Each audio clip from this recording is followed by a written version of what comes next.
Bismillahirrahmanirrahim. Assalamualaikum warahmatullahi wabarakatuh. Selamat pagi anak-anak. Bagaimana kabar kalian hari ini? Mudah-mudahan kalian dalam keadaan sehat walafiat, dalam keadaan bahagia, dan tetap semangat pastinya. Anak-anak, kali ini Ibu akan membahas tema 1, yaitu selamatkan makhluk hidup.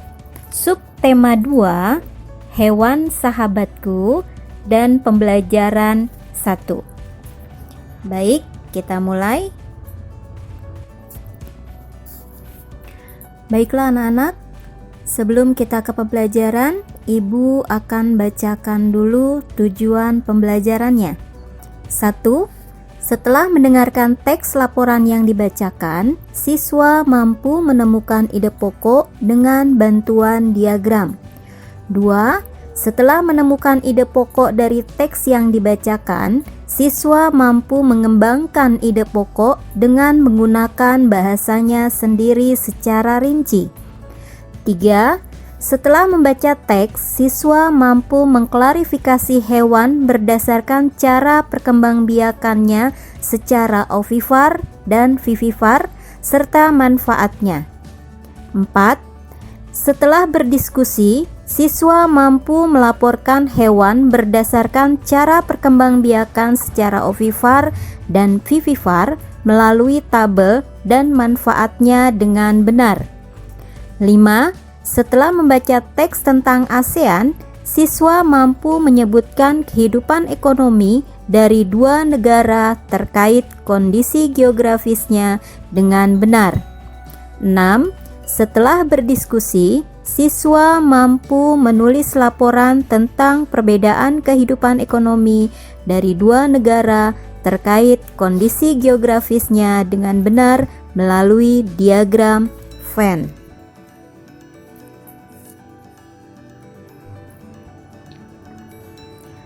Apakah kamu penyayang hewan? Apa saja manfaat yang diperoleh manusia dari hewan? Bagaimana cara hewan berkembang biak? Yuk kita pelajari.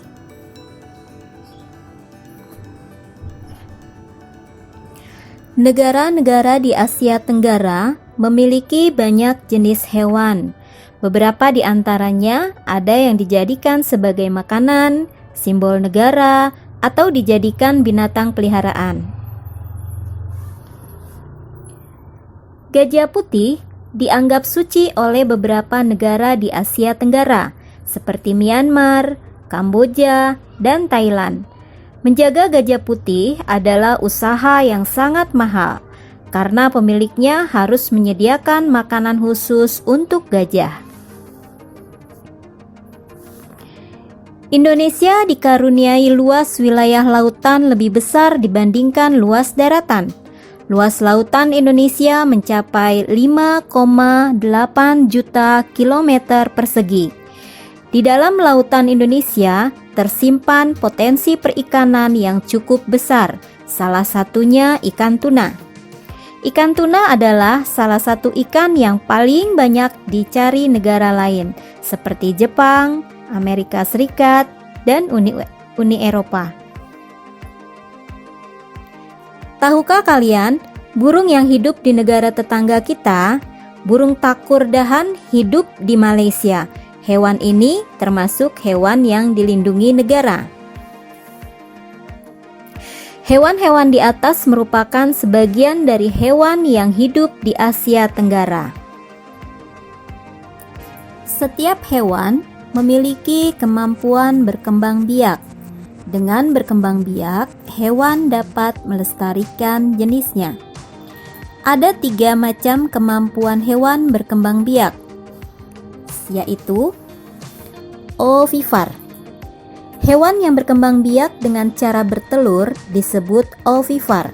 Contohnya, ayam, angsa, bebek, burung puyuh, ikan, katak, penyu, capung, dan lain sebagainya. Ciri-ciri hewan yang berkembang biak dengan ovipar adalah 1. Tidak mempunyai daun telinga. 2. Induk tidak menyusui anaknya. 3. Tidak memiliki kelenjar susu. 4. Biasanya termasuk keluarga hewan unggas. 5. Induk mengerami telur hingga menetas. 6. Telur berada di luar tubuh induknya. 7. Bukan termasuk hewan mamalia. Vivipar.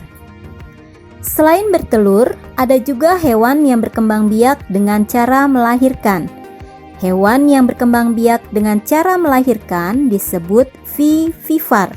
Contohnya, sapi, kucing, gajah, kera, kuda, paus, kambing, dan lain sebagainya. Ciri-ciri hewan yang berkembang biak dengan vivipar adalah 1. Memiliki kelenjar susu. 2. Memiliki daun telinga. 3. Penutup tubuh biasanya rambut. 4. Biasanya termasuk dalam kelompok hewan mamalia. 5. Individu baru akan dikeluarkan atau akan dilahirkan dari tubuh induknya.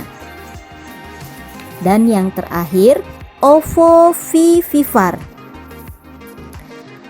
Adakah hewan yang berkembang biak dengan cara bertelur sekaligus melahirkan? Ada. Contohnya adalah ular, kuda laut, ikan gipsi, iguana, kadal, ikan hiu, platypus, dan lain sebagainya.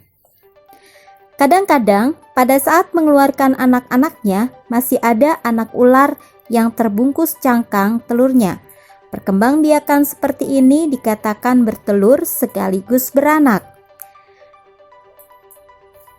Nah, sekarang ciri-ciri hewan yang berkembang biak dengan ovovivipar adalah 1. Memiliki embrio yang mampu berkembang menjadi cangkang telur dalam tubuh induknya. 2. Pembentukan anak dilakukan dengan cara generatif. 3. Tidak menyusui. 4. Anak tidak diasuh oleh induknya. 5. Pembuahan terjadi di tubuh betina. 6. Termasuk dalam hewan berdarah dingin.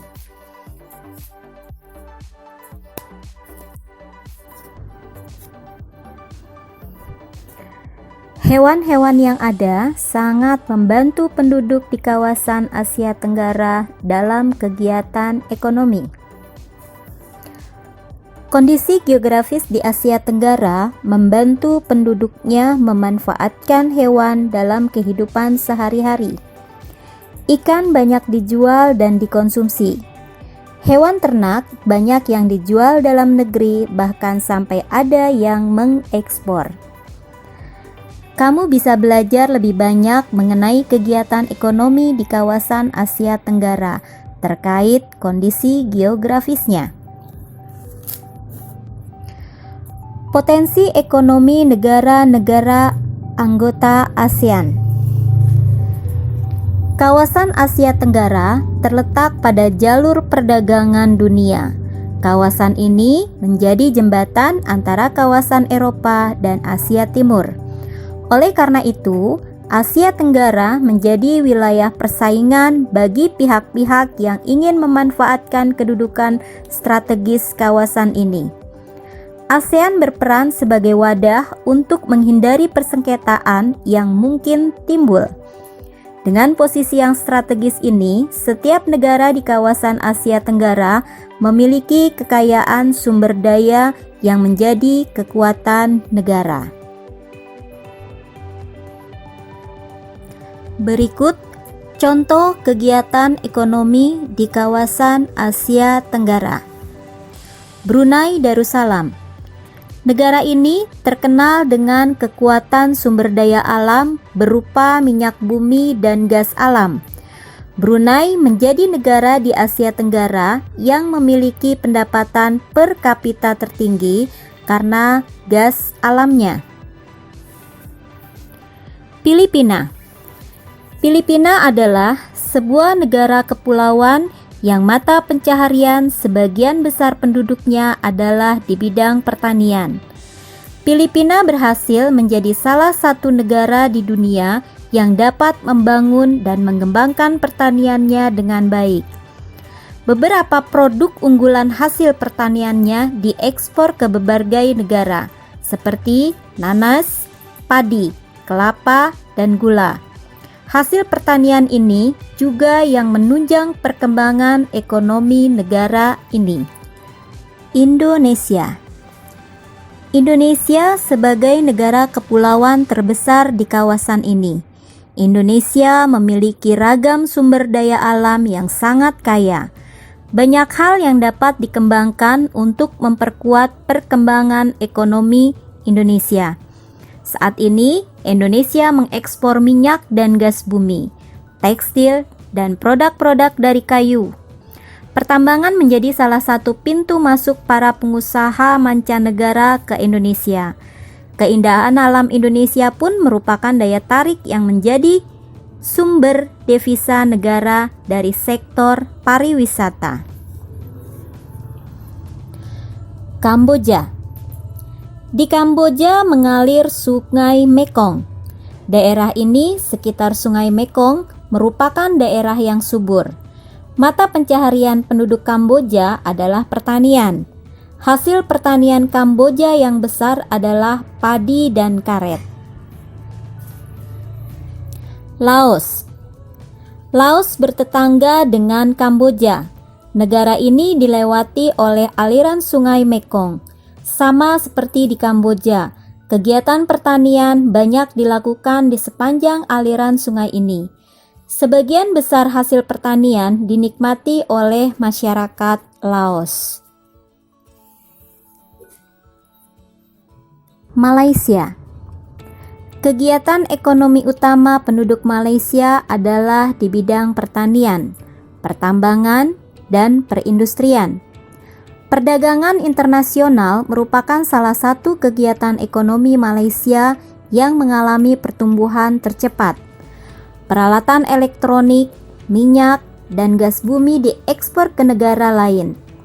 Produk dari kayu, minyak sawit, karet, tekstil, sepatu, dan bahan-bahan kimia diperdagangkan di dunia internasional.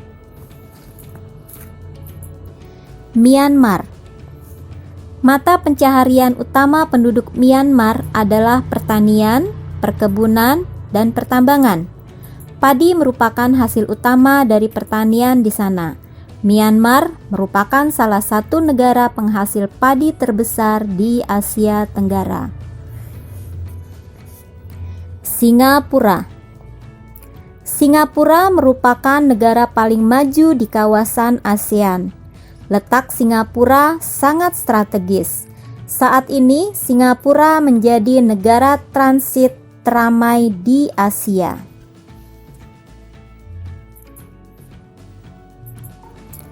Thailand.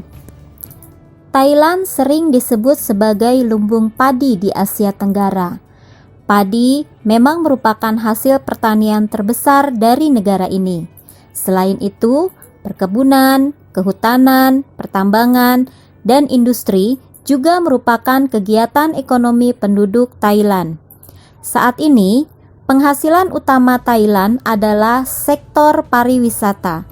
Keunikan bangunan budaya di Thailand menjadi daya tarik tersendiri bagi para wisatawan mancanegara. Vietnam. Setelah pulih dari Perang Vietnam, negara ini mulai berkembang di berbagai sektor perekonomiannya. Pariwisata dan turisme mendukung perkembangan ekonomi.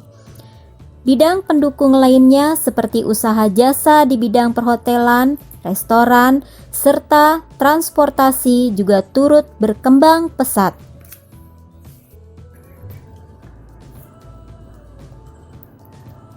Perhatikan dan dengarkan dengan seksama.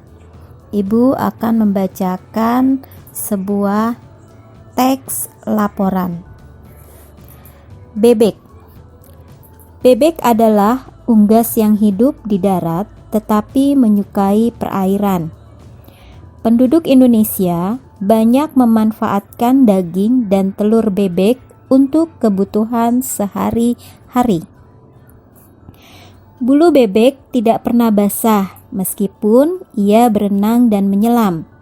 Hal itu karena bulunya memiliki kelenjar minyak. Lapisan minyak berguna untuk membuat suhu tubuh bebek tetap hangat di malam hari.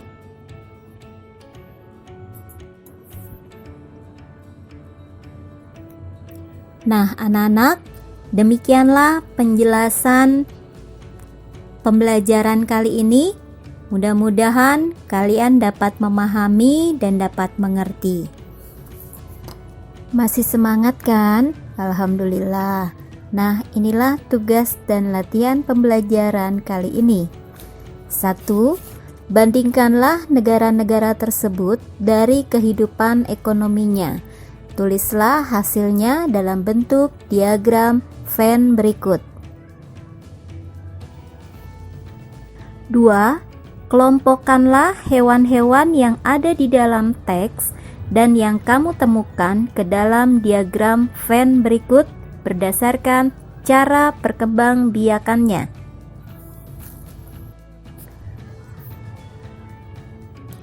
3. Tentukan ide pokok dari masing-masing paragraf sesuai dengan teks laporan yang dibacakan guru.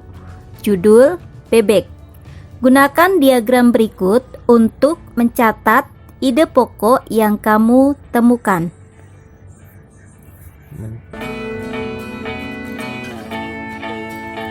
Terima kasih telah menyaksikan video pembelajaran kali ini.